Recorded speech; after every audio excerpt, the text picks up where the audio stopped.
নেক কাজের মধ্যে শ্রেষ্ঠ নেক কাজ ফরজ ইবাদত নামাজ। বলেন কি? ইসলামের দ্বিতীয় ভিত্তি কি? নামাজ। বলেন ইসলামের দ্বিতীয় ভিত্তি কি? এর মধ্যে সবচেয়ে বেশি যে নামাজটা আমরা পড়ি সেটা হলো ফজরের নামাজ। ফজর নামাজ না সবচেয়ে বেশি পড়ি কোনটা এলাকার নামাজ? ফজরই তো। ও আচ্ছা, মাগরিব। ঠিক আছে, যাও। আমি ভাবছি ফজর। রমজান মাসে ফজরের নামাজে মুসল্লি কম হয়েছে না বেশি হয়েছে? এই এলাকার মসজিদে রমজানে ফজরে মুসল্লি অন্য মাসের চেয়ে বেশি হয়েছে না কম হয়েছে? আজকের ফজর বা আগামীকালকের ফজরে এই এলাকার মুসল্লিগুলাই তো থাকবে নাকি অন্য কেউ আসবে? তাহলে আজকের ফজরে ওই মুসল্লিরা কোথায় গেল? নাকি রমজানের ফজরে বাঞ্ছারামপুর থেকে কেউ আসছিল? তাহলে এই এলাকার মুসল্লি রমজানে ফজর পড়তে মসজিদে গেছে। তাহলে আজকে ফজরে ওই মুসল্লিগুলা কোথায় ছিল? সূরা বাকারা 238 নম্বর আয়াতে আল্লাহ বলেন, হাফিজু আলাস সালাওয়াতি ওয়াস সালাতিল উসতা, তোমরা নামাজের প্রতি যত্নবান হও, বিশেষ করে মধ্যম নামাজ। নবীজি বলেন, আরাইতুম লাউ আন্না নাহরান বিবাবি আহাদিকুম ইয়াগতাসিলু ফীহি কুল্লা ইয়াউমিন 5 মাররাত হাল ইয়াবকা মিন দারনিহি শাই। তোমাদের কারো বাড়ির সামনে একটা পুকুর আছে, পাশে কি পুকুর?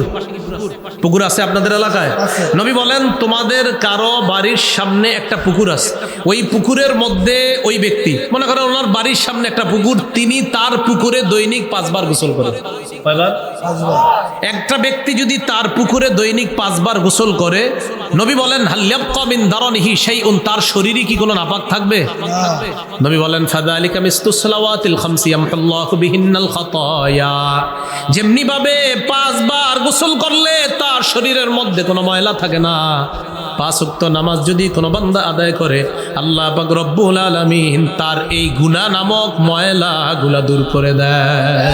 এর মানে কোন বান্দা ফজর পড়লো আর তার উপর তুমি অত্যাচার করলা, তারে গালি দিলা, তো কিয়ামতের মাঠে কিন্তু আল্লাহর সামনে দাঁড়াতে হবে। আল্লাহ বলবে, আরে আমার বান্দা ফজর পড়ছে, তুমি কিভাবে তারে গালি দিলা? ফজর যে পড়ছে তার ব্যাপারে তোমাদেরকে যেন আল্লাহ পাকড়াও না করে কিয়ামতের মাঠে। আবু দাউদ শরীফের বর্ণনা 561 নম্বর হাদিস।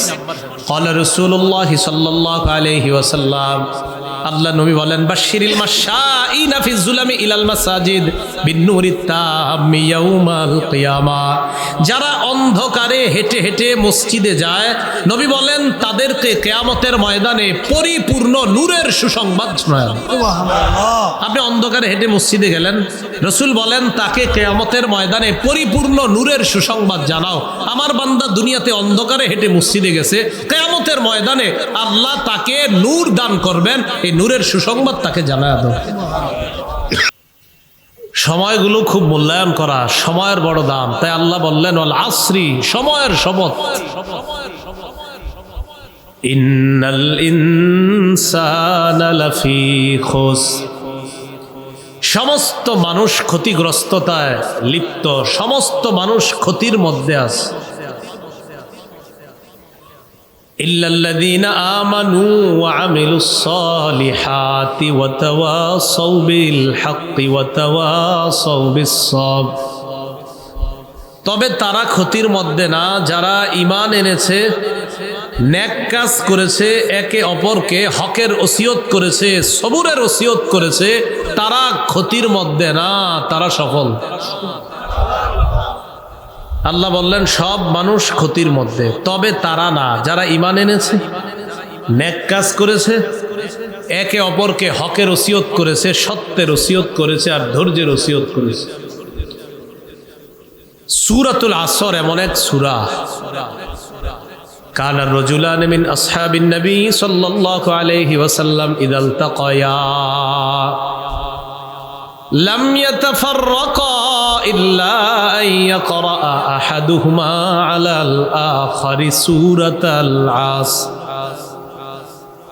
সূরা আসর এমন এক সূরা, রাসূলের 2 জন সাহাবী যখন পরস্পর সাক্ষাৎ করতেন, আমি ওনার সাথে সাক্ষাৎ করলাম, এরকম 2 সাহাবী পরস্পর যখন সাক্ষাৎ করতেন, একজন আরেকজনকে এই সূরা আসর শোনানোর আগ পর্যন্ত তারা পৃথক হতেন না।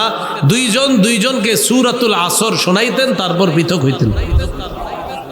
ছোট্ট সূরা, এই সূরাটা ছোট্ট, ইমাম শাফি রহমতুল্লাহি আলাইহি বলেন, আল্লাহ যদি এই সূরাটা নাজিল করে আর অন্য কোন সূরা নাজিল না করতেন, পুরা কোরআনের যদি আর কোন সূরা নাজিল নাও করতেন আল্লাহ, শুধু যদি এই সূরাটাই আল্লাহ নাজিল করতেন, তো এতটুকুই সারা পৃথিবীর মানুষের জন্য, ইসলাম বুঝার জন্য যথেষ্ট হয়ে যেত। এই ছোট্ট সূরার মধ্যে আল্লাহ এত ব্যাপক কিছু রেখে দিয়েছেন। আমি আপনি চিন্তা করলেই বুঝি, আল্লাহ বলছে সব ক্ষতির মধ্যে, তারা না যারা ঈমান আনছে, তো এটা নিয়ে চিন্তা করলেই তো হয়ে যাবে। তো রাসূল সাল্লাল্লাহু আলাইহি সাল্লামের দুইজন সাহাবী সাক্ষাৎ করতেন, একজন আরেকজনকে এটা শোনাইতেন, সুম্মা ইউসাল্লিমু আহাদুহুমা আলাল আখার, এরপর একজন আরেকজনকে আসসালামু আলাইকুম বলে বিদায় নিতেন। বাকি সাক্ষাৎ করার পর একজন আরেকজনকে অবশ্যই এই সূরা শোনাইতেন। এখন মূল কথায় আসেন, আল্লাহ বললেন সবাই ক্ষতির মধ্যে, ইল্লাল্লাযীনা আমানু ওয়া আমিলুস সলিহাত, যারা ঈমান এনেছে তারা ক্ষতির মধ্যে না। ঈমান এনেছে মানে লা ইলাহা ইল্লাল্লাহ এটা স্বীকার করেছে, কালিমাতুত তাওহীদ স্বীকার করেছে, কালিমাতুত তাওহীদ স্বীকার করেছে মানে এটা বাস্তবায়ন করেছে। পড়েন তো আমার সাথে, লা ইলাহা ইল্লাল্লাহ, আল্লাহ ছাড়া কোনো ইলাহ নাই। এখন আপনি যে এটা বললেন, খুব মন দিয়ে বুঝছেন, আপনি যে এটা বললেন যে আল্লাহ ছাড়া কোনো ইলাহ নাই,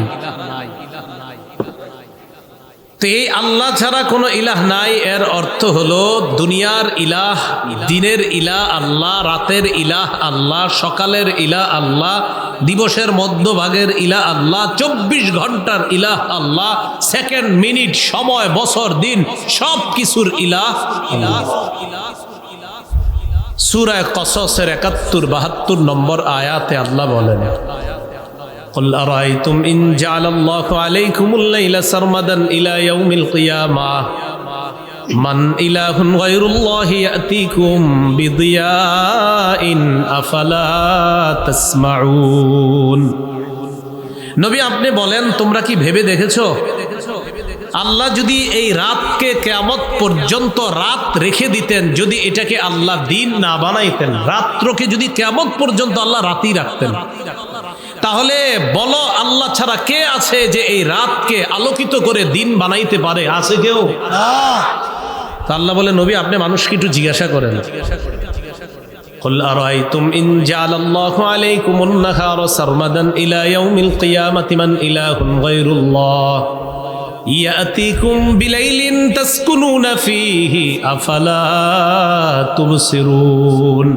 নবী আপনি বলেন, তোমরা যে দিন বেলা, এই দিনের বেলা তোমরা কাজ কর্ম করার পর রাত্রে বেলা যে তোমরা আরাম করার জন্য বাসায় যাও, আমি আল্লাহ যদি এই দিনটাকে কিয়ামত পর্যন্ত দিন রাখতাম, নবী আপনি তাদেরকে জিজ্ঞাসা করেন, তো আল্লাহ ছাড়া কেউ কি আছে এই দিনকে রাত বানাবে? তাহলে দিনকে রাত বানায় কে? আল্লাহ। রাতকে দিন বানায় কে? আল্লাহ। আপনি যে লা ইলাহা ইল্লাল্লাহ বলছেন না, এর মানে রাতের রব আল্লাহ, রাতের ইলাহ আল্লাহ, দিনের ইলাহ আল্লাহ, এটা হলো আল্লাহ, আপনি ছাড়া কোনো ইলাহ নাই। আপনার সন্তান হয় না 5 বছর, কয় বছর? 5-10 বছর আপনার সন্তান হয় না। এখন আপনি শুক্রবার জুমার নামাজ আদায় করে কোনো একজন আল্লাহর ওলির কবরে গেছেন, আল্লাহর ওলির কবরে, তো কবর জিয়ারত করতে গেলেন, মাশাআল্লাহ ভালো কথা, জিয়ারত করছেন, করার পর এতক্ষণ দোয়া করছেন আল্লাহর ওলির জন্য, আল্লাহ আপনি তার কবরটা জান্নাতের বাগান বানায় দেন, আল্লাহ আপনি আপনার এই ওলিকে আরো মর্যাদা দান করেন, দোয়া, এতক্ষণ ওলির জন্য দোয়া করলেন, সব করে দোয়া শেষ করার পর হাত মুইসা দোয়া শেষ করলেন, আমিন বিরহমাতিকা আরহামার রাহিমিন বইরা শেষ করার পর এবার অলিকে বলতেছেন, ও আল্লাহর ওলি, আমার 5 বছর সন্তান হয় না, আমার বিবির যেন সন্তান হয়, আপনি সন্তানটা দিয়েন। অলির জন্য বলছে কারে? সন্তানের জন্য কারে কয়? অলির।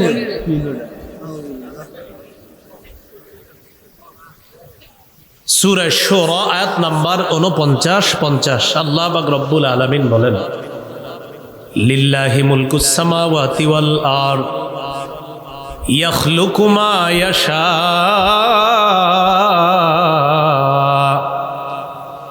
ইয়াহাবু লিমান ইয়াশাউ ইনাসা ওয়া ইয়াহাবু লিমান ইয়াশাউ যুকুর।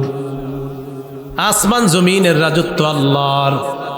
আল্লাহ যা চান তা সৃষ্টি করেন। আল্লাহ চাইলে কাউকে ছেলে সন্তান দান করেন, কাউকে মেয়ে দান করেন। আল্লাহ চাইলে কাউকে কন্যা দান করেন, আল্লাহ চাইলে কাউকে ছেলে সন্তান দান করেন। আও ইউযাউযুহুম যুকরানা ওয়া ইনাসা, আল্লাহ চাইলে কাউকে ছেলে মেয়ে উভয়টা দান করেন। আছে না এমন? আছে। ওয়া ইয়াজআলু মান ইয়াশাউ আকীমা, আল্লাহ চাইলে ছেলেও দিবেন না মেয়েও দিবেন না, এই নারীকে বন্ধা রাখবেন। এই ক্ষমতা একমাত্র কার? আল্লাহ। তো বলেন তো, ছেলে দে মেয়ে দে, ছেলে মেয়ে উভয়টা দে, আবার দিবেও না, সব ক্ষমতা কার? আল্লাহ। এটাই ইল্লাল্লাযীনা আমানু, তবে তারা ক্ষতিগ্রস্ত না যারা ঈমান আনছে। ঈমান আনছে, লা ইলাহা ইল্লাল্লাহকে মনে প্রাণে মেনে নিয়েছে। আল্লাহ ছাড়া কোনো ইলাহ নাই, রাতেও আল্লাহ ছাড়া ইলাহ নাই, দিনেও আল্লাহ ছাড়া ইলাহ নাই। আমার ছেলে দেওয়ার ক্ষমতাও আল্লাহ ছাড়া কারো নাই, আমার মেয়ে দেওয়ার ক্ষমতাও আল্লাহ ছাড়া কারো নাই, ছেলে মেয়ে উভয়টা দেওয়ার ক্ষমতা আল্লাহ ছাড়া কারো নাই। আমার ছেলেও হবে না, আমার মেয়েও হবে না, এই ক্ষমতাও আল্লাহ ছাড়া কারো নাই। আমার সন্তান হোক না হোক, সব একমাত্র একজনের ইশারায় হবে, তিনি আল্লাহ। এইটা ইল্লাল্লাযীনা আমানু। আপনি যে লা ইলাহা ইল্লাল্লাহ মেনে নিছেন, এবার আমার সাথে পড়েন, লা ইলাহা ইল্লাল্লাহ মুহাম্মাদুর রাসূলুল্লাহ সাল্লাল্লাহু আলাইহি ওয়াসাল্লাম। যদি পুরাটা পড়েন, লা ইলাহা ইল্লাল্লাহু মুহাম্মাদুর রাসূলুল্লাহ, পুরাটাও যদি পড়েন সমস্যা নেই। লা ইলাহা ইল্লাল্লাহ, সমস্যা নেই। লা ইলাহা ইল্লাল্লাহু মুহাম্মাদুর রাসূলুল্লাহ সাল্লাল্লাহু আলাইহি ওয়াসাল্লাম, পুরাটাও যদি পড়েন সমস্যা নেই। কথা কি বুঝে আসছে? কথা হলো এই পুরাটা একসাথে পড়া যাবে, এটার দলিল কি? ইমাম আবু হানিফা রাহমাতুল্লাহি আলাইহি রিসালা আর রাসাইলুল আহাদ আল আহাদিসুস সাবআ মিনার রাসাইলিস সালাসিল আহাদিসিয়্যা বা হাদিসিয়্যা, মক্কা থেকে ছাপা 170 নম্বর পৃষ্ঠা। ইমাম আবু হানিফা রাহমাতুল্লাহি আলাইহি বলেন, লাকিতু সাবআতাম মিন আসহাবিন নবী সাল্লাল্লাহু আলাইহি ওয়াসাল্লাম।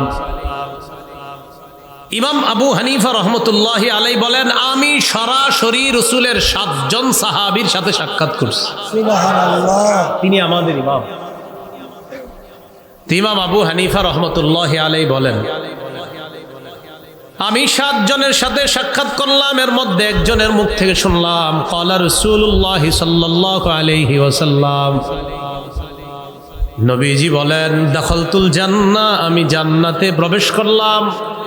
ওয়া রাআইতু ফি আরিদিল জান্নাহ লা ইলাহা ইল্লাল্লাহু মুহাম্মাদুর রাসূলুল্লাহ সাল্লাল্লাহু আলাইহি ওয়াসাল্লাম।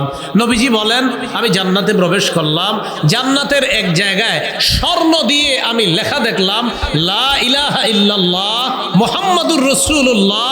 আমি দেখলাম সেখানে লেখা, আল্লাহ ছাড়া কোনো ইলাহ নাই, মুহাম্মদ সাল্লাল্লাহু আলাইহি সাল্লাম আল্লাহর রাসূল। এই বাক্য আমি জান্নাতে লেখা দেখলাম। পুরোটা বলা যাবে না? কিতাবুল আসার লিল ইমামি আবি হানিফা, বাবুল উদহিয়া, কোরবানি শিরোনাম। কোরবানি অধ্যায়ের 175 নম্বর পৃষ্ঠা। দহা রাসূলুল্লাহ সাল্লাল্লাহু আলাইহি ওয়াসাল্লাম বিকাবশাইনি আমলাহাইন, আল্লাহ রাসূল 2টি দুম্বা কোরবানি করলেন। যাবাহা আহাদাহুমা আন নাফসিহি, একটা দুম্বা নিজের পক্ষ থেকে কোরবানি করলেন। ওয়াল আখার আম্মান ক্বালা লা ইলাহা ইল্লাল্লাহু মুহাম্মাদুর রাসূলুল্লাহ সাল্লাল্লাহু আলাইহি ওয়াসাল্লাম। নবীজি আরেকটা দুম্বা তাদের পক্ষ থেকে কোরবানি করলেন যারা বলে আল্লাহ ছাড়া কোনো ইলাহ নাই, মুহাম্মদ সাল্লাল্লাহু আলাইহি সাল্লাম আল্লাহর রাসূল, তথা লা ইলাহা ইল্লাল্লাহ মুহাম্মাদুর রাসূলুল্লাহ যারা বলে, তাদের পক্ষ থেকে আরেকটা দুম্বা রাসূল কোরবানি করলেন। বলা যাবে নি বুড়াটা? আচ্ছা, হাদিসের কিতাব নাম আল জামিউস সগীর, 1 নম্বর খণ্ড, 645 নম্বর পৃষ্ঠা। আনাস রাদিয়াল্লাহু তাআলা আনহুর বর্ণনা, তিনি বলেন ক্বালা রাসূলুল্লাহ সাল্লাল্লাহু আলাইহি ওয়াসাল্লাম দাখালতুল জান্নাহ ফারাআইতু ফি আরিদাতাইল জান্নাহ সালাসাতা আসতুরিন বিযযাহাব লা বিমাইজ যাহাব। রাসূলুল্লাহ সাল্লাল্লাহু আলাইহি সাল্লাম বলেন, আমি জান্নাতে প্রবেশ করলাম, জান্নাতের চারপাশে আমি তাকায়া তিনটা লাইন দেখলাম, তিনোটা লাইন স্বর্ণ দিয়ে লেখা। রসুল বলেন স্বর্ণের পানি দিয়ে লেখা এমন না, এটা হলো স্বর্ণ কালি দিয়ে লেখা এমন না, মানে সোনালী কালারে, যেমন আপনাদের এই যে এটা সোনালী কালার, বিভিন্ন অংশ সোনালী কালার দেখা যাচ্ছে, কথার কথা। তো অনেক লেখা দেখবেন সোনালী কালার, রসুল বলেন না না, সোনালী কালার বা সোনালী রং দিয়ে লেখা এমন না, রসুল বলেন স্বর্ণ দিয়ে লেখা, অক্ষরগুলো স্বর্ণের। আমি তিনটা লাইন দেখলাম, আস-সাতরুল আউয়াল লা ইলাহা ইল্লাল্লাহু মুহাম্মাদুর রাসূলুল্লাহ। প্রথম যে লাইনটা, ওই লাইনের মধ্যে লেখলাম স্বর্ণ দিয়ে লেখা, আমি তাকায় দেখলাম লেখা আছে আল্লাহ ছাড়া কোনো ইলাহ নাই, মুহাম্মদ সাল্লাল্লাহু আলাইহি ওয়াসাল্লাম আল্লাহর রাসূল, সুবহানাল্লাহ। ওয়াস-সাতরুস সানি, দ্বিতীয় লাইনের মধ্যে লেখা দেখলাম মা কদ্দামনা ওয়াজাদনা। দ্বিতীয় লাইনের মধ্যে লেখা দুনিয়ার মধ্যে যত দান সৎকা করলাম, আমল নামা করলাম, এই দান সৎকার প্রতিদান জান্নাতের মধ্যে পেয়ে গেলাম। এটা দ্বিতীয় লাইনে লেখা। ওয়াস-সাতরুস সালিস, তৃতীয় লাইনের মধ্যে লেখা উম্মাতুম মুজলিবা ওয়া রাব্বুন গফুর। তৃতীয় লাইনের মধ্যে লেখা উম্মত গুনাহ করে আর দয়াময় আল্লাহ মাফ করে দেয়। তাহলে বলেন তো, তিন লাইনের এক লাইনের মধ্যে কি লেখা? লা ইলাহা ইল্লাল্লাহু মুহাম্মাদুর রাসূলুল্লাহ। এখন কেউ যদি লা ইলাহা ইল্লাল্লাহ পড়ে সমস্যা নাই, কেউ যদি পড়ে লা ইলাহা ইল্লাল্লাহু মুহাম্মাদুর রাসূলুল্লাহ, তাও সমস্যা নাই। কথা কি বুঝে আসছে? তাহলে ঝগড়া না বুঝতে হবে? ঝগড়া করা যাবে। কিতাবের নাম আল মুস্তাদরাক লিল হাকিম, 3 নম্বর খণ্ড, 121 নম্বর পৃষ্ঠা। রাসূলুল্লাহ সাল্লাল্লাহু আলাইহি সাল্লাম পাহাড়ের পিছনে আত্মগোপন করে আছে। আপনারা জানেন কাফেরদের অত্যাচারে রাসূল সাল্লাল্লাহু আলাইহি সাল্লাম প্রায় 3 দিনের মতো আত্মগোপন করেছিলেন। তো রাসূলুল্লাহ সাল্লাল্লাহু আলাইহি ওয়াসাল্লাম আত্মগোপন করে আছেন। ইনতালাকা আবু যাররিন ওয়া ইবনু আম্মি আবি যাররিন রাদিয়াল্লাহু তাআলা আন। নবীজির সাহাবী আবু যর এবং তার চাচাতো ভাই রাসূলকে তালাশ করার জন্য বের হলেন। ইয়াতলুবু রাসূলুল্লাহ সাল্লাল্লাহু আলাইহি ওয়াসাল্লাম, আল্লাহ রাসূলকে তালাশ করতেছে। আবু যর, সাহাবী আবু যর এবং তার চাচাতো ভাই রাসূলকে তালাশ করতেছে। কেন? যে নবী নাকি কি এক দাওয়াত দেয়, এই দাওয়াতটা তারাও শুনতে চায়, তারাও তখনও ঈমান আনেননি। এই আবু যর এবং তার চাচাতো ভাই দুইজন আল্লাহ নবীর সামনে গেছে। যাওয়ার পর নবীজিকে বললেন, ইন্না আতাইনাকা লিনাসমা মা তাকুল। আপনি নাকি একটা দাওয়াত দেন, এই দাওয়াত শোনার জন্য আপনার কাছে আসছি, বলেন আপনি কি বলেন? নবীজি বললেন, আমি দাওয়াত দেই আকুলু লা ইলাহা ইল্লাল্লাহু মুহাম্মাদুর রাসূলুল্লাহ সাল্লাল্লাহু আলাইহি ওয়াসাল্লাম। আমি দাওয়াত দেই আল্লাহ ছাড়া কোনো ইলাহ নাই, আর আমি যে মুহাম্মদ আল্লাহর রাসূল, এই কথার দাওয়াত আমি দেই। ফাআমানা বিহি আবু যররিন ওয়া সাহিবু। এই দাওয়াত পাওয়ার সাথে সাথে আবু যর এবং তার চাচাতো ভাই এই বাক্যের উপর বিশ্বাস করে কালিমা পড়ে মুসলমান হয়ে যায়। তাহলে পুরাটা বলে যাওয়ার দলিল আছে? এ নবী নিজের মুখ দিয়ে বলছে লা ইলাহা ইল্লাল্লাহু মুহাম্মাদুর রাসূলুল্লাহ। বুখারী শরীফের ব্যাখ্যা গ্রন্থ নাম ফাতহুল বারী, 17 নম্বর খণ্ড, 232 নম্বর পৃষ্ঠা। আন আব্দুল্লাহ ইবনে আব্বাস রাদিয়াল্লাহু তাআলা আনহুমা قال কানা মাকতুবান আলা রায়াতিহি লা ইলাহা ইল্লাল্লাহু মুহাম্মাদুর রাসূলুল্লাহ। আব্দুল্লাহ ইবনে আব্বাস বলেন, আল্লাহ নবীর পতাকার মধ্যে লেখা ছিল লা ইলাহা ইল্লাল্লাহ মুহাম্মাদুর রাসূলুল্লাহ সাল্লাল্লাহু আলাইহি ওয়াসাল্লাম। নবীর পতাকার মধ্যে লেখা লা ইলাহা ইল্লাল্লাহ মুহাম্মাদুর রাসূলুল্লাহ। এখন বলেন তো, এই যে পুরাটা লেখা, এটা বলা যাবে কিনা? কিতাবের নাম মাজমাউজ জাওয়ায়েদ, হাদিসের কিতাব, 5 নম্বর খণ্ড, 324 নম্বর পৃষ্ঠা।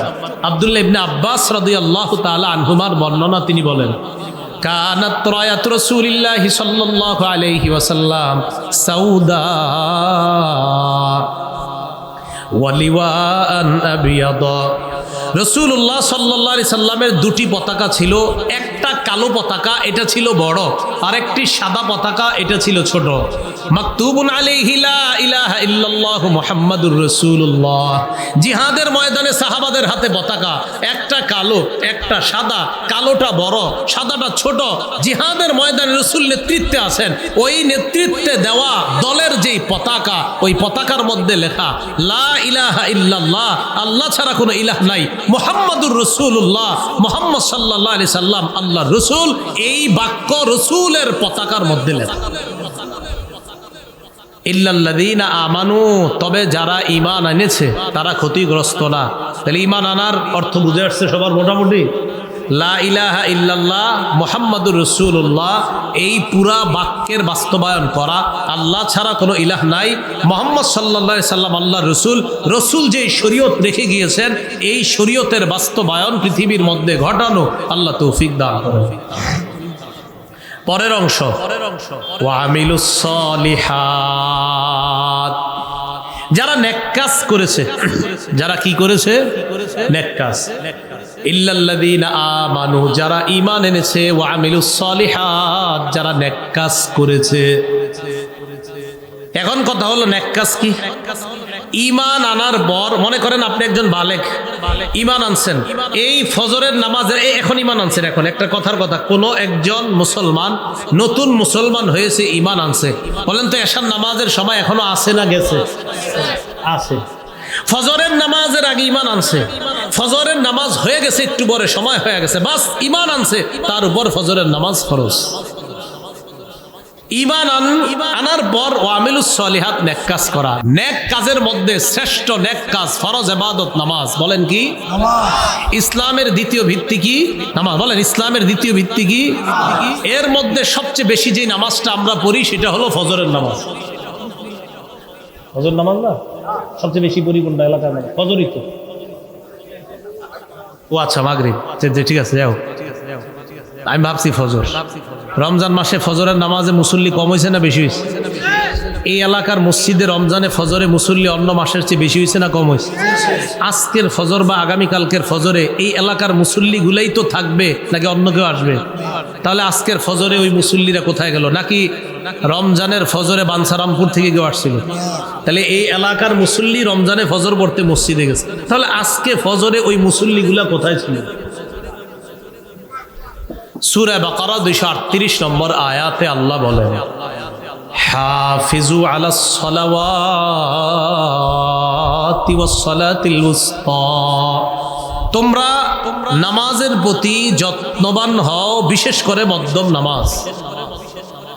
নবীজি বলেন, আরাইতুম লাউ আন্না নাহরান বিবাবি আহাদিকুম ইয়াগতাসিলু ফীহি কুল্লা ইয়াউমিন 5 মাররাত হাল ইয়াবকা মিন দারনিহি শাই।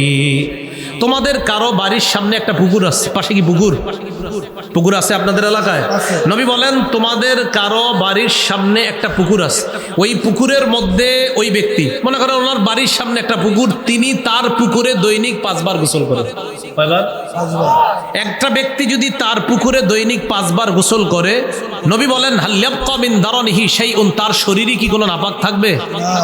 নবী বলেন, ফাযালিকা মিসলুস সালাওয়াতিল খামসি ইয়ামহুল্লাহু বিহিন্নাল খাতায়া, যেমনি ভাবে 5 বার গোসল করলে তার শরীরের মধ্যে কোনো ময়লা থাকে না, 5 ওয়াক্ত নামাজ যদি কোনো বান্দা আদায় করে, আল্লাহ পাক রব্বুল আলামিন তার এই গুনাহ নামক ময়লাগুলা দূর করে দেয়। এর মানে কোন বান্দা ফজর পড়লো আর তার উপর তুমি অত্যাচার করলা, তারে গালি দিলা, তো কিয়ামতের মাঠে কিন্তু আল্লাহর সামনে দাঁড়াতে হবে। আল্লাহ বলবে, আরে আমার বান্দা ফজর পড়ছে, তুমি কিভাবে তারে গালি দিলা? ফজর যে পড়ছে তার ব্যাপারে তোমাদেরকে যেন আল্লাহ পাকড়াও না করে কিয়ামতের মাঠ। আবু দাউদ শরীফের বর্ণনা 561 নম্বর হাদিস। ক্বালা রাসূলুল্লাহ সাল্লাল্লাহু আলাইহি ওয়াসাল্লাম, আল্লাহ নবী বলেন, বাশশিরিল মাশাইনা ফিজ যুলামি ইলাল মাসাজিদ বিন-নূরিত তাম্মি ইয়াউমাল কিয়ামা। যারা অন্ধকারে হেঁটে হেঁটে মসজিদে যায়, নবী বলেন তাদেরকে কিয়ামতের ময়দানে পরিপূর্ণ নূরের সুসংবাদ শোনায়। আপনি অন্ধকারে হেঁটে মসজিদে গেলেন, রাসূল বলেন তাকে কিয়ামতের ময়দানে পরিপূর্ণ নূরের সুসংবাদ জানাও। আমার বান্দা দুনিয়াতে অন্ধকারে হেঁটে মসজিদে গেছে, কিয়ামতের ময়দানে আল্লাহ তাকে নূর দান করবেন, এই নূরের সুসংবাদ তাকে জানায় দাও। 28 নম্বর পারা শেষ পৃষ্ঠা সূরা তাহরিমে আল্লাহ বলেন, নূরুহুম ইয়াসআ বাইনা আইদিহিম ওয়া বিআইমানিহিম। কিয়ামতের ময়দানে ঈমানদাররা যখন চলবে, পুরা কমপ্লিট নূরের একটা প্যাকেটের মধ্যে ঈমানদার থাকবে, একদম পুরা চারপাশে নূর। এই নূরের মধ্যে ঈমানদার হাঁটতে থাকবে। মুনাফিকরা বলবে, উনজুরুনা নাকতাবিস মিন নূরিকুম, ও ঈমানদাররা একটু থামো না, তোমাগো কাছ থেকে আমরাও একটু নূর নেই, আমরাও একটু নূর নেই। তাইলারজিউ ওয়ারাআকুম, বলা হবে যাও পিছনে যাও, এখানে থাইকো না, যাও এখান থেকে যাও। তাহলে ঈমানদাররা নূরের মধ্যে থাকবে, বেঈমানরা তাদের থেকে নূর নিতে চাইবে। রাসূল বলেন ফজর যে পড়ে, এশা যে পড়ে, অন্ধকারে হাইটে হাইটে মসজিদে যায়, এদেরকে কিয়ামতের ময়দানে এই নূরের সুসংবাদ জানাবে। তা আপনারা ফজর না পড়লে এই নূরের প্যাকেটে কেমনি ঢুকবেন? আল্লাহ আমল করার তৌফিক দান করেন, আমিন। তাহলে ইল্লাল্লাযীনা আমানু, যারা ঈমান এনেছে তারা ক্ষতিগ্রস্ত না। আর নেক আমল, নেক আমলের মধ্যে শ্রেষ্ঠ ইবাদত, ফরজ ইবাদতের মধ্যে সেটা হলো নামাজ। ইসলামের ভিত্তি প্রথম কালিমা, পরে দ্বিতীয় ভিত্তির নাম নামাজ। মুসলিম শরীফের বর্ণনা 1322 নম্বর হাদিস, মাদ্রাসা পাঠ্যপুস্তক অনুসারে। ক্বালা রাসূলুল্লাহ সাল্লাল্লাহু আলাইহি ওয়াসাল্লাম, আপনারা আমরা আমাদের নামগুলা আগামীকাল সকালেই আল্লাহর দরবারে উচ্চারিত হোক, প্রত্যেক দিন আল্লাহর কাছে আমার আপনার নাম আলোচিত হোক, এটা সবাই চাই আমরা? একদম সুযোগ, সুবর্ণ সুযোগ। প্রতিদিন আমার আপনার ব্যাপারে ফেরেশতাদের সাথে আল্লাহর কথোপকথন হবে, আমিন। প্রতিদিন আপনার এবার হাদিস শুনেন। ক্বালা রাসূলুল্লাহ সাল্লাল্লাহু আলাইহি ওয়াসাল্লাম, ইয়াতাআকাবুনা ফীকুম মালাইকাতুন বিল-লাইলি ওয়া মালাইকাতুন বিন-নাহার। রাসূলুল্লাহ সাল্লাল্লাহু আলাইহি সাল্লাম বলেন, তোমাদের কাছে পালা বদল করে দিনের ফেরেশতারাও আসে, রাতের ফেরেশতারা আসে। একবার দিনের ফেরেশতারা আসে, একবার রাতের ফেরেশতারা। একটু ভাবেন তো, আল্লাহু আকবার, প্রতিদিন দুই দল ফেরেশতা আমাদের নিরাপত্তায় চলে আসে, একদল দিনের, একদল রাতের। এখন রাতের ফেরেশতা আর দিনের ফেরেশতা পালা বদল করে আসে। সুম্মা ইয়ারজুল্লাযীনা বাতু ফীকুম, আজকে রাতে যে ফেরেশতারা, এই যে এখনো কিন্তু ফেরেশতারা আছে, এই ফেরেশতারা যখন আগামীকাল সকালবেলা আল্লাহর কাছে যাবে, যাওয়ার পর ফায়াসআলুহুম ওয়া হুয়া আ'লামু বিহিম, আল্লাহ আমাদের ব্যাপারে ফেরেশতাদেরকে প্রশ্ন করবেন, আমাদের ব্যাপারে আল্লাহ জানেন। এরপরে আল্লাহ ফেরেশতাদেরকে বলবেন, কাইফা তারাকতুম ইবাদি, আমার বান্দাদের কাছে তোমরা গেলা, আমার বান্দাদেরকে কোন অবস্থায় তোমরা রেখে আসলা? ফেরেশতারা জবাব দিবে, আল্লাহ আপনার এক আজীব বান্দা, তারা আতাইনাহুম ওয়া হুম ইউসাল্লুনা তারাকনাহুম ইউসাল্লুন, আল্লাহ তাদের কাছে যখন গিয়েছিলাম আসরের সময় গিয়া দেখি নামাজের মধ্যে, আর এখন তাদেরকে রেখে আসলাম ফজরের নামাজে। আল্লাহ গেছি যখন দেখি আসর পড়ে, আল্লাহ এখন আসছি এগুলা দেখি নামাজ পড়ে। মাবুদ কি আজীব বান্দা আপনার, গেলাম যখন তখনও দেখি নামাজে, মাবুদ আসলাম যখন তখনও দেখি নামাজে। আমার আপনার কথা আল্লাহর দরবারে আলোচিত হবে। আগামীকাল ফজর পড়বেন, ঠিক আপনি ফজর পড়ার পর নিশ্চিত থাকবেন যে আপনার কথা ফেরেশতারা আল্লাহর কাছে বলছে, আল্লাহ আপনার এই বান্দাটা, এর যখন রেখে আসছি ফজর পড়তেছিল, আর যখন তার কাছে গেছি তখন আসর পড়তেছিল। তো পড়েন না, তাহলে ফজরের নামাজ দিয়ে দিন শুরু করবো ইনশাআল্লাহ। ঠিক আছে না ইনশাআল্লাহ? ফজরের নামাজ দিয়ে দিন শুরু। হাতে পায়ে ধরে বলি, নামাজ ছেড়ে দিয়েন না। আমাদের ইমানদার, আমরা যারা মুমিন, আমরা যারা মুসলমান, আমাদের তো এটা একটা গর্বের বিষয় যে আমরা আমাদের রবকে কত সুন্দর করে পবিত্র অবস্থায় প্রতিদিন স্মরণ করি। আর মুসলমানদের এটা গৌরবের বিষয় যে আমরা আমাদের দিন শুরু করি আমাদের রবের ইবাদত দিয়ে। এর চার কি? আল্লাহ আমাদের সকলকে ফজর দিয়ে দিন শুরু করার তৌফিক দান করেন, আমিন আমিন। বুখারী শরীফের বর্ণনা 557 নম্বর হাদিস। রাসূলুল্লাহ সাল্লাল্লাহু আলাইহি ওয়াসাল্লাম ইরশাদ করেন, লাইয়ালি জান্নার আহাদুন সাল্লা ক্বাবলা তুলুইশ শামসি ওয়া ক্বাবলা গুরুবিহা। নবীজি বলেন, সূর্য ওঠার আগে এবং সূর্য ডুবার আগে। আলেম ছাড়া অন্যদের একজন বলবেন, আলেম ছাড়া অন্যদের থেকে একজন বলবেন। দেখি সবাই চুপ, রেডি হন। সূর্য উঠার আগে এবং সূর্য ডুবার আগে। খুব দ্রুত বলবেন কোন দুই নামাজ? আবার বলছি, সূর্য উঠার আগে সূর্য ডুবার আগে। জোরে বলবেন একজন, কোন দুই নামাজ? হ্যাঁ, একজন বলেন, একজন। ফজর এবং মাগরিব কি সূর্য ডুবার আগে? ফজর এবং আবার তাহলে এবার সবাই বলবেন, বলেন সূর্য উঠার আগে আর সূর্য ডুবার আগে দুই নামাজ। আসর, হ্যাঁ, ফজর আর সূর্য উঠার আগে ফজর, সূর্য ডুবার আগে আসর।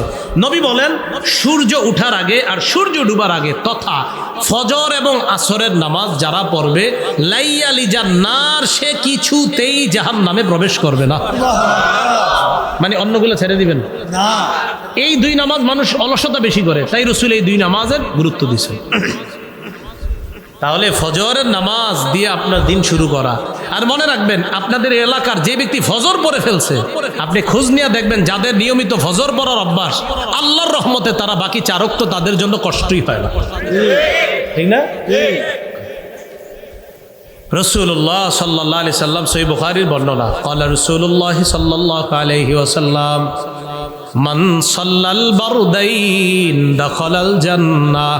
আল্লাহ নবী বলেন, দুই শীতল নামাজ যে পড়ে, একটা হলো ফজরের নামাজ আর একটা আসরের নামাজ। দুই শীতল নামাজ মানে ফজরের সময় আবহাওয়াটা একটু ঠান্ডা থাকে, আসরের সময় আবহাওয়া ঠান্ডা থাকে। নবী বলেন এই দুই শীতল নামাজ যে পড়ে, দাখালাল জান্নাহ, সে জান্নাতে প্রবেশ করবে। এর মানে আমার কোনো উম্মত যদি এই দুই ওয়াক্ত পড়তে পারে, অন্যগুলো এমনি পড়বে। কারণ আসরের সময় একদল বাজারে যায়, আরেক দল মাঠে খেলতে যায়, আরেক দল জোহর পড়ে যে খায় এমন ঘুম দেয় আর ওঠে না। আর ফজরের সময় অলসতার কথা আর কি বলবো। তো এই দুই নামাজ যদি কেউ পড়তে পারে, তো নিশ্চিত থাকবেন অন্যগুলো ইনশাল্লাহ পড়তে পারবে। মুনাফিকির খাতায় নাম যেন আমাদের মরণের আগে কখনোই লেখা না হয়। কারা কারা চাই? চাইতো সবাই ইনশাল্লাহ। ক্বালা রাসূলুল্লাহ সাল্লাল্লাহু আলাইহি ওয়াসাল্লাম, লাইসা শাইউন আসকালা আলাল মুনাফিকিন, লাইসা সালাতুন আসকালা আলাল মুনাফিকিনা মিন সালাতিল ফজরি ওয়া সালাতিল ইশা। নবীজি বলেন, মুনাফিকদের কাছে দুইটা নামাজ সবচেয়ে কষ্টকর, দুইটা নামাজ সবচেয়ে ভারী। বলেন মুনাফিকদের কাছে কয়টা নামাজ সবচেয়ে ভারী? আচ্ছা, মুনাফিক কেন বলছে? মানে ইমানদারদের মাঝে একদল দাবি করে ইমানদার, একদল দাবি করে ইমানদার, কিন্তু কাজে করবে আসলে ইমানদার না। তো ইমানদারদের মধ্যে কেউ যদি এমন হয় যে ফজর থুর ভাল লাগে না, কি লেগে হুজুর আজানটা দেয়, আর যদি এশার নামাজের সময় থুর কি দরকার, নবী বলেন ফজর আর এশার নামাজ মুনাফিকদের কাছে সবচেয়ে ভারী নামাজ। তাহলে বলেন তো কয় দুই নামাজ মুনাফিকদের কাছে সবচেয়ে ভারী? ফজর আর এশা। নবী বলেন, লাউ ইয়ালামুনা মা ফীহিমা, মানুষ যদি জানতো ফজর নামাজ আর এশার নামাজের কি উপকার, লাতাউহুমা ওয়ালাউ হাবওয়া, মানুষ গড়াগড়ি করে হলেও, হামাগুড়ি দিয়ে হলেও, প্যারালাইজড হয়ে যাওয়ার পর দৌড়ায় দৌড়ায় না পারে, হেঁটে হেঁটে না পারে, ওই লোকটা গড়াগড়ি করে মাটির মধ্যে গড়াগড়ি করে হলেও ফজর আর এশার নামাজ মসজিদে গিয়ে আদায় করতো যদি ফজিলত জানতো। ফজর আর এশার নামাজের কি ফায়দা মানুষ যদি জানতো, গড়ায়া গড়ায়া হলেও মসজিদে গিয়ে ফজর আর এশার নামাজ আদায় করতো। তাহলে মুনাফিকদের কাছে কয় নামাজ ভারী? ফজর আর এশা। আল্লাহ আমগো নাম যেন মুনাফিকদের খাতায় না লেখে। ফজর, এশা আর আসর, তিন নামাজের খুব গুরুত্ব পেয়ে গেলাম। এই নামাজগুলা সহ বাকিগুলা তো এমনি সহজ আমাদের জন্য, আল্লাহ আদায় করার তৌফিক দান করেন। উমরা আর হজের সওয়াব প্রতিদিন চান কারা কারা? টাকা নাই, কিন্তু উমরা হজের সব ডেলিভারি। একদম সত্যি, কালকে সকালেও পাইবেন যদি চান। রাসূলুল্লাহ সাল্লাল্লাহু আলাইহি সাল্লাম বলেন, মান সাল্লাল গাদাতা ফি জামাআ, কোন ব্যক্তি ফজরের নামাজ পড়ছে জামাতের সাথে, সুম্মা কাদা ইয়াজকুরুল্লাহ হাত্তা তাতলুআ শামস, নামাজ পড়ার পর বসে বসে জিকির করতেছে, কথার কথা আপনার সুবহানাল্লাহ, আলহামদুলিল্লাহ, লা ইলাহা ইল্লাল্লাহ, আল্লাহু আকবার, জিকির করতে করতে সূর্য উঠে গেছে। ফজর পড়ছে, পড়ার পর জিকির করতেছে, জিকির করতে করতে সূর্য উঠছে। সূর্য ওঠার পর হারাম সময় চলে যাওয়ার পর সুম্মা সাল্লা রাকাতাইন, এরপর 2 রাকাত নামাজ আদায় করে। আবার বলছি, ফজর বললেন, সূর্য ওঠা পর্যন্ত আপনার যা মন চায়, কোরআন পড়তে মন চায় পড়েন, জিকির করতে মন চায় করেন, তালিমে বসতে মন চায় বসেন। তো আপনি বসে আছেন, সুবহানাল্লাহ আলহামদুলিল্লাহ, মানে দুনিয়াবি কোনো কাজে আপনি নাই। আপনি ফজর নামাজ পড়ার পর দুনিয়াবি কোনো কাজ না করে হয়তো তেলাওয়াতে আছেন, না হয় কেউ ভালো কথা বলতেছে এটা শুনতেছেন, না হয় তালিম হইতেছে বসে বসে শুনতেছেন। এইগুলা করার পর সূর্য উঠে গেছে। সূর্য ওঠার পর যে হারাম সময় আছে আপনার, এই হারাম সময় চলে যাওয়ার পর আপনি 2 রাকাত নামাজ পড়লেন। রাসূল বলেন, কানাত লাহু কাজরি হাজ্জাতিন ওয়া উমরা, আল্লাহ তাকে একটা হজ একটা উমরার সওয়াব দান করেন। সুবহানাল্লাহ। এটা ডেলি করার সুযোগ আছে না? করে না, আপনি তো ব্যাগ লইয়া চলে যান, একটু পরে যান, একটু সময় নেন। বিবিরে বলেন নাস্তা রাস্তা সব রেডি রাখবা, আবার বিবির উপর জুলুম করে না। রেডি রাখবা মানে কি, তুমি ফজর পড়বা, ফজরের পর তেলাওয়াত করবা, এরপর নাস্তা বানাইবা। তো রেডি রাখবা, আমি মসজিদ থেকে আইসা, যদি অফিস তাড়াতাড়ি হয় তো আমি আইসাই একটা প্যাকে দিয়ে দিবা, বাড়ি নিয়ে চলে যাব, গাড়িতে বসে বসে খেয়ে বলবো, কেন আমার ইবাদতটা যেন না ছুটে। যদি পারেন আর কি, চেষ্টা করবেন, আল্লাহ তৌফিক দান করেন। তাহলে হজ উমরার সওয়াব, এই ফজিলত অর্জন করার সুবর্ণ সুযোগ, ঠিক না? আল্লাহ আমাদেরকে আমল করার তৌফিক দান করেন। তো বলছিলাম, ফজরের নামাজটা আমরা গুরুত্ব দিব, ফজরের নামাজ দিয়ে আমাদের দিন শুরু করব। তো ইল্লাল্লাযীনা আমানু, তারা ক্ষতিগ্রস্ত না যারা ঈমান এনেছে, ওয়া আমিলুস সলিহাত, নেক কাজ করেছে, তারা ক্ষতিগ্রস্ত না। এখন কথা হলো, প্রচুর আমল জমা করছেন। কথার কথা, আপনাদের এলাকার আব্দুর রহিম শনি রবি সোম মঙ্গল বুধ বৃহস্পতি 6 দিন 5 6 30 ওয়াক্ত নামাজ পড়ছে। শুক্রবার দিন সকালবেলা ফজর পড়ছে হলো 31, জুমা পড়ছে হলো 32 ওয়াক্ত নামাজ পড়ার পর এক জায়গায় রওনা করছে। কিও আব্দুর রহিম, কই যাও? তো বলতেছে, আল্লাহর ওলির কবর জিয়ারত করতে যাই। মাশাআল্লাহ, যাও। তো আল্লাহর ওলির কবর জিয়ারত করা ভালো কাজ, মাশাআল্লাহ। আল্লাহর ওলির কবর জিয়ারত করছে, করার পর এবার আল্লাহর ওলিরে বলতেছে, বাবা আমার তো এই ঝামেলা, আপনি আমার এই ঝামেলাগুলা দূর করে দেন।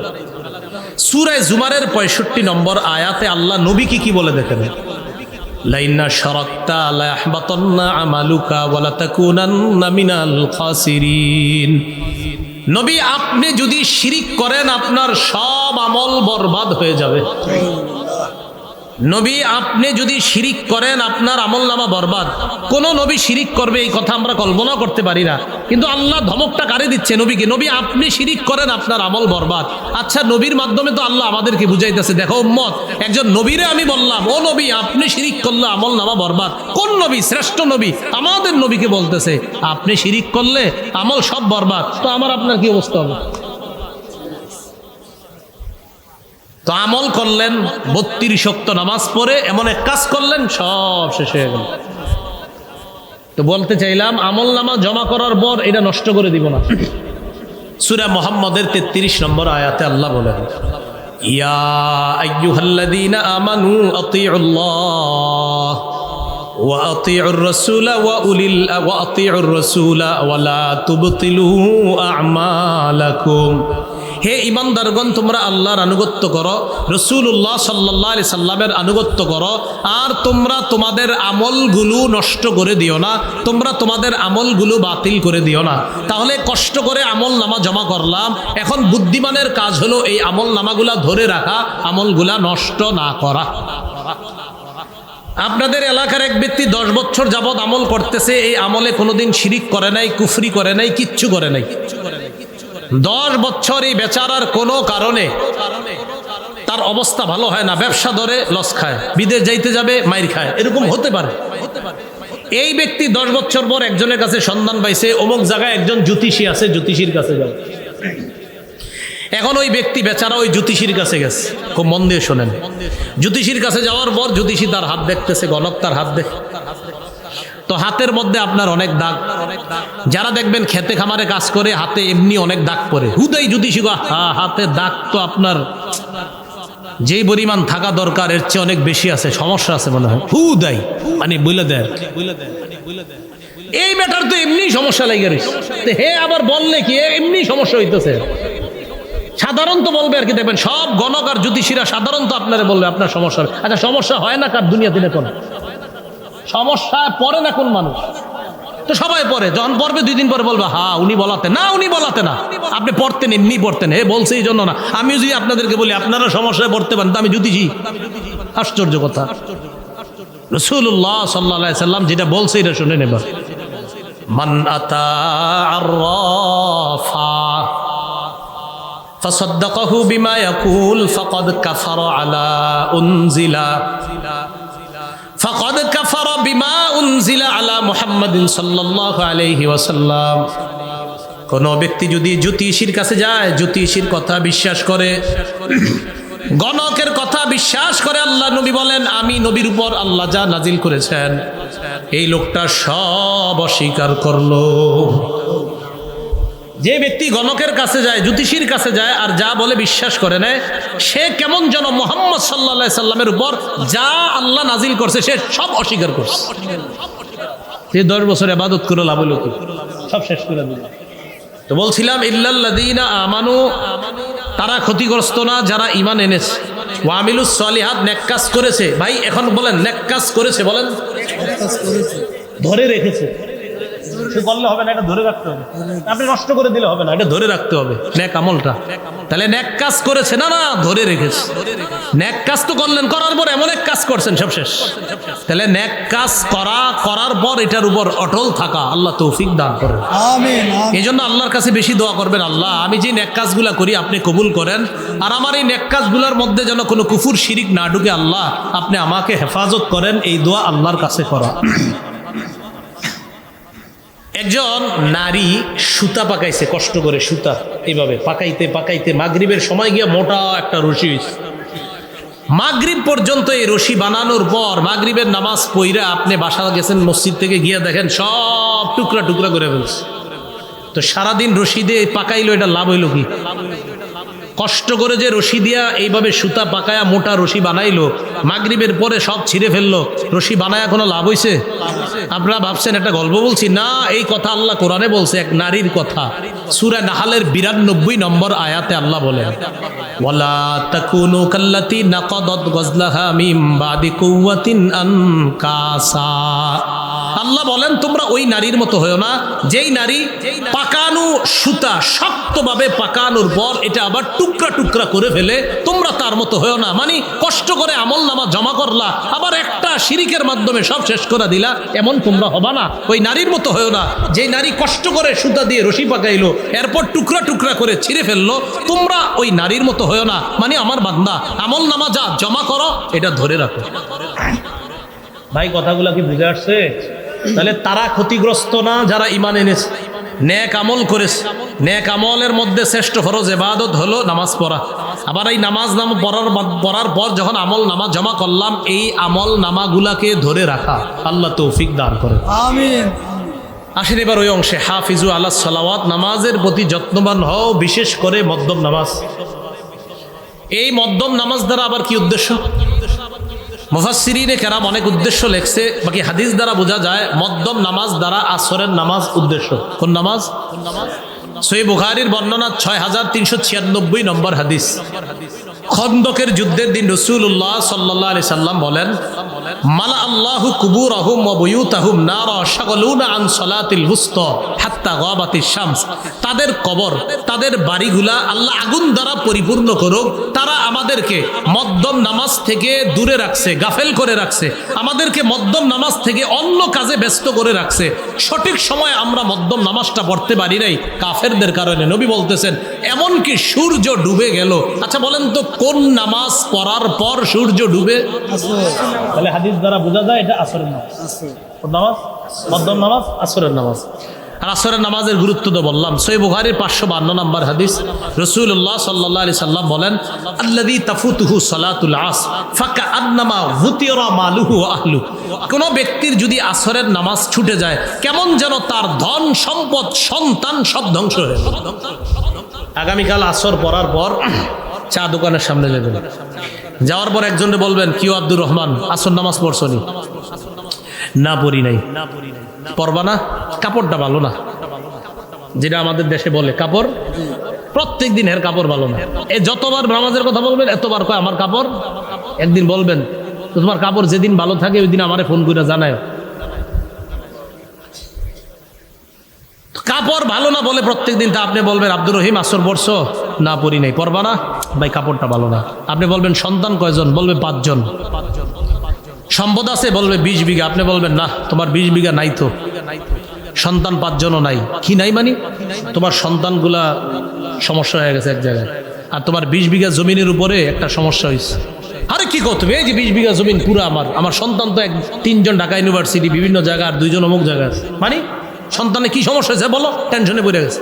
তখন আপনি বলবেন, তুমি যে আসর বড় নাই, নবীজি বলছে যে আসর না পড়ে তার সম্পদ সন্তান ধ্বংস হয়ে যাওয়া আর আসর না পড়া একই কথা। তো তুমি যেহেতু আসর বড় নাই, তো এগুলা তোমার থাইকা লাভ কি? তাই বললাম এগুলা নাই তোমার।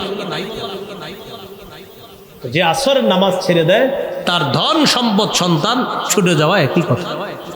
আল্লাহ বুঝার তৌফিক দান করেন।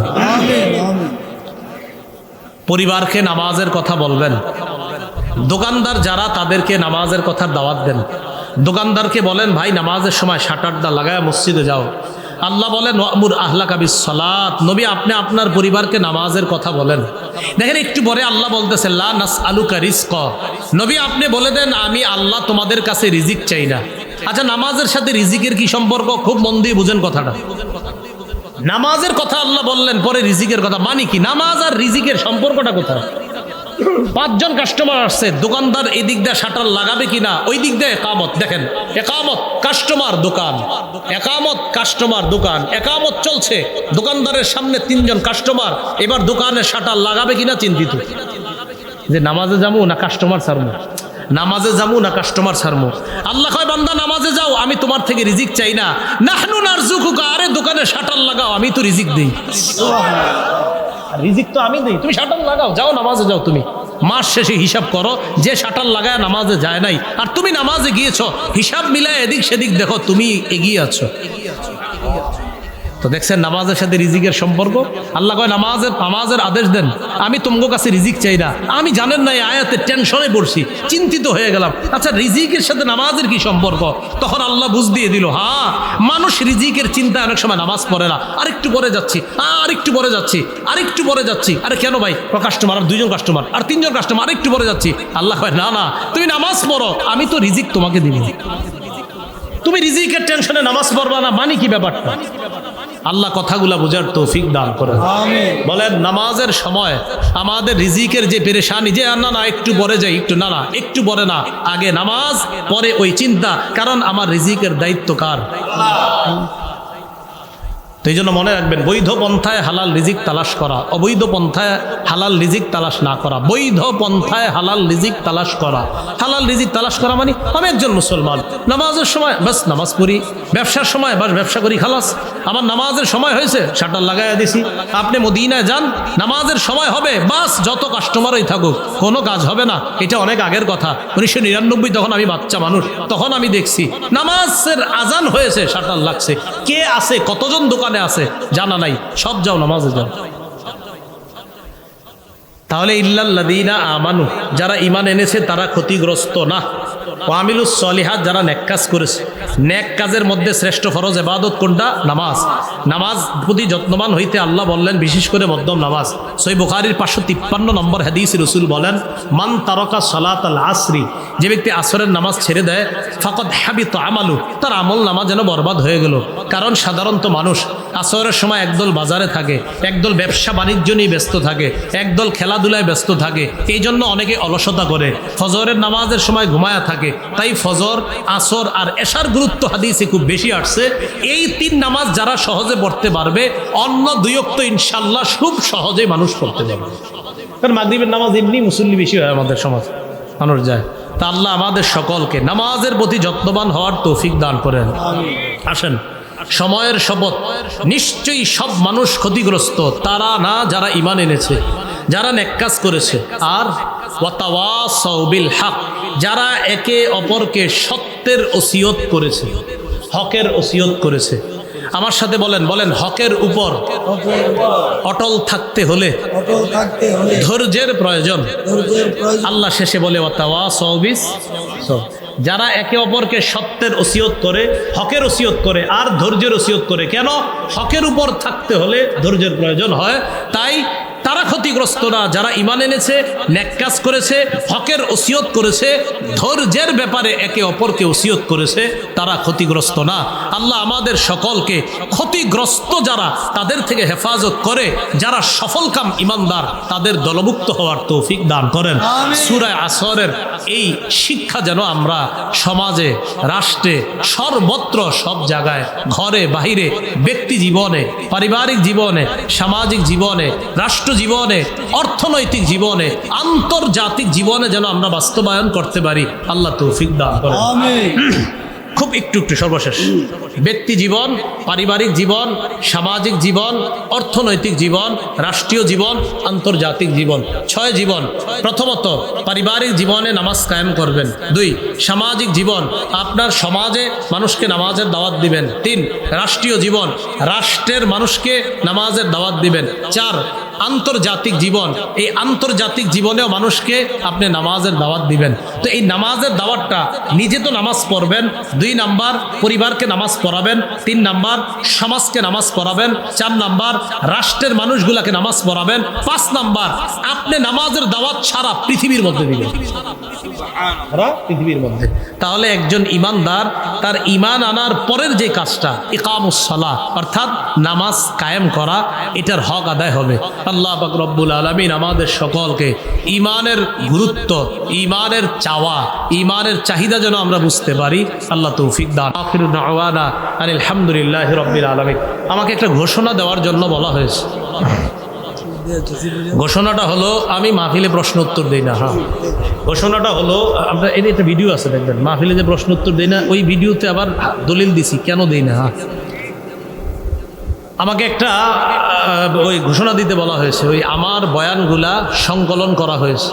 তো যেই প্রকাশনী ছেপেছে তাদের থেকে তারা কিতাব এনেছে। তো আপনাদের কারো যদি লাগে, প্রয়োজন হয়, আমি যেই পদ্ধতিতে বয়ান করি ঠিক ওই পদ্ধতিতেই কিতাবে ওভাবে উল্লেখ করা আছে। আপনাদের আলেম ওলামা সহ ইমাম খতিব, ওয়াজ বক্তা এবং সাধারণ জনগণ যারা, সবার জন্য, এমন কোনো কিছু ওখানে আনা হয় না যেটা মানুষ বুঝবে না। সাধারণ জনগণ যারা, আপনারা বুঝবেন। এবং যদি চান যে আপনি হাদিস মুখস্থ করবেন, এটাও পারবেন আপনি ওখান থেকে। তো এখানে প্রথম খণ্ডটা নাই, দ্বিতীয় আর তৃতীয় খণ্ড তারা এনেছে। দ্বিতীয় খণ্ড হালাল হারাম সম্পর্কে এবং সুদ সম্পর্কে, আর তৃতীয় খণ্ড স্বামী স্ত্রীর যতগুলা অধিকার আছে কোরআন সুন্নাহ থেকে সব অধিকার লিপিবদ্ধ করা হয়েছে। আপনাদের কারো লাগলে ওই গাড়িতে ওনারা আছে মনে, ওনাদের থেকে নিয়ে যাবেন। একদম 4-5 মিনিটের মধ্যে আপনারা সংগ্রহ করার চেষ্টা করবেন যদি কারো প্রয়োজন হয়। আল্লাহ সকলকে যে কথাগুলো বললাম আমল করার তৌফিক দান করেন। আল্লাহুম্মা সাল্লি আলা মাশাআল্লাহ, আলহামদুলিল্লাহ। সকল ধন্যবাদ প্রখ্যাত আলেমদ্বীন হযরত মাওলানা মুফতি আরবিন হাবিব সাহেবকে। আল্লাহ পাক হযরতের হায়াতের মধ্যে বরকত দান করেন।